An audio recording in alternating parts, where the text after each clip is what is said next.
So it was about 2 years ago, it was actually November of 2012.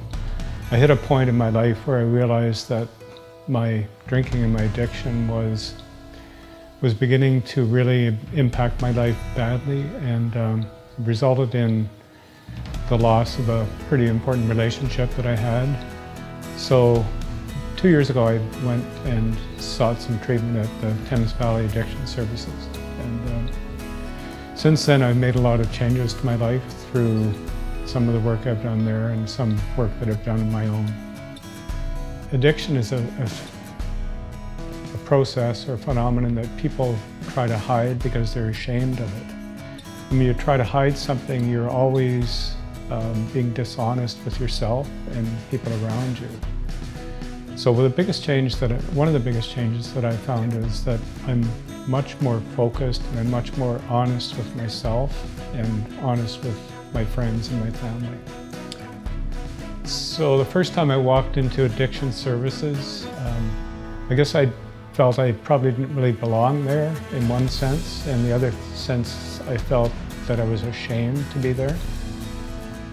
But after being there with a couple of group therapy meetings that they had on Friday, it started to feel really comfortable, and I took it from there and just never looked back. I just started running at age 66. My first race in a competitive race was the Around the Bay race in Hamilton. So I was just about to turn 67 when I did that, and it was quite amazing. I'd never run in my life.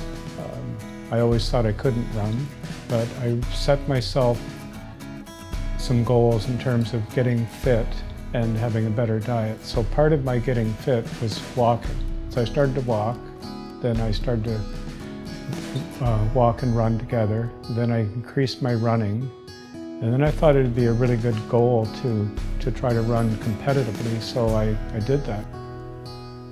I'm involved with a group of people in Kitchener that raise service dogs for people with autism, children with autism, and also soldiers with post-traumatic stress disorder.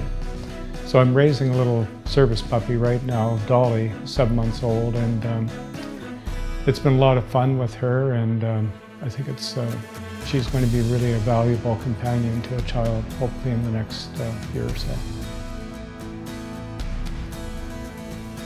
To take that first step, it's a bit scary at first, but once you're on the road and you make a commitment, then it all falls into place, and nothing but good things come out of it. It's not something to be ashamed of. It's something, if you go and talk to someone, it's something to be proud of, to take that first step, because it shows a lot of strength, and it shows an understanding that you do need some assistance. But when you get out the other side, then you realize that, wow, I should have done this before maybe, and that I can certainly help other people in the future by stating what you've been through and where you're going. Where I am now in my life, I realize that the changes I've made are quite possible, and they're really important for other people to understand that you can make a change and change your life.